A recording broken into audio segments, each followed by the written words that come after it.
भूतिया कब्रिस्तान।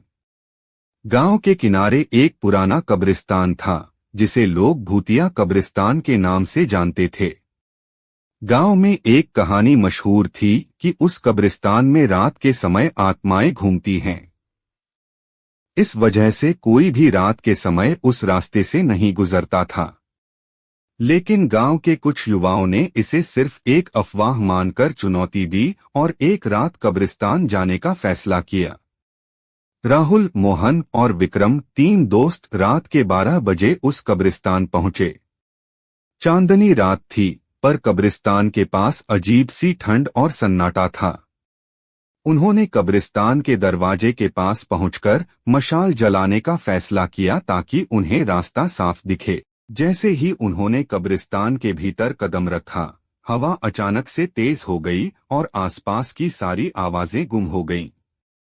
तीनों दोस्तों ने यह महसूस किया, पर वे एक दूसरे को डराने से बचने के लिए कुछ नहीं बोले।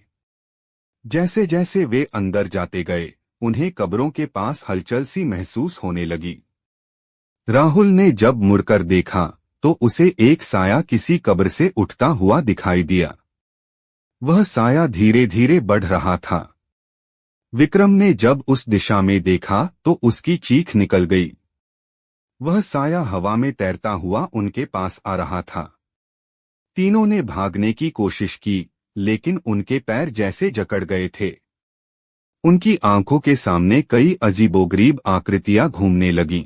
मोहन के गले से अचानक किसी के रोने की आवाज आई। जब उसने अपने साथियों की ओर देखा तो वह और भी डर गया, क्योंकि अब उसके दोस्तों के चेहरे भी विकृत हो गए थे। सभी दोस्तों के चेहरों पर अजीब सी चमक और उनके शरीर पर भूरे निशान बनने लगे थे। यह देखकर मोहन के होश उड़ गए।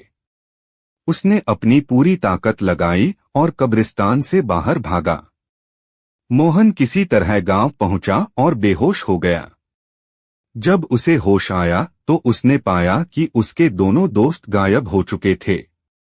गांव के बुजुर्गों ने बताया कि कब्रिस्तान में जो जाता है वह वापस नहीं आता। उन्होंने मोहन को बताया कि उस कब्रिस्तान में सैकड़ों साल पहले एक पंडित ने तंत्र साधना की थी और वहां की आत्माएं तब से मुक्त नहीं हो पाईं। जो भी उस जगह पर जाता है उसकी आत्मा उसी कब्रिस्तान में फंस जाती है।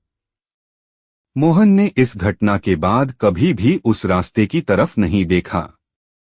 गांव के लोग अब उस जगह से और भी ज्यादा डरने लगे थे। कुछ कहते हैं कि अब कब्रिस्तान से अक्सर राहुल और विक्रम की आवाजें सुनाई देती हैं, जो मदद की गुहार लगाते हैं। लेकिन कोई भी अब उस भूतिया कब्रिस्तान के पास जाने की हिम्मत नहीं करता।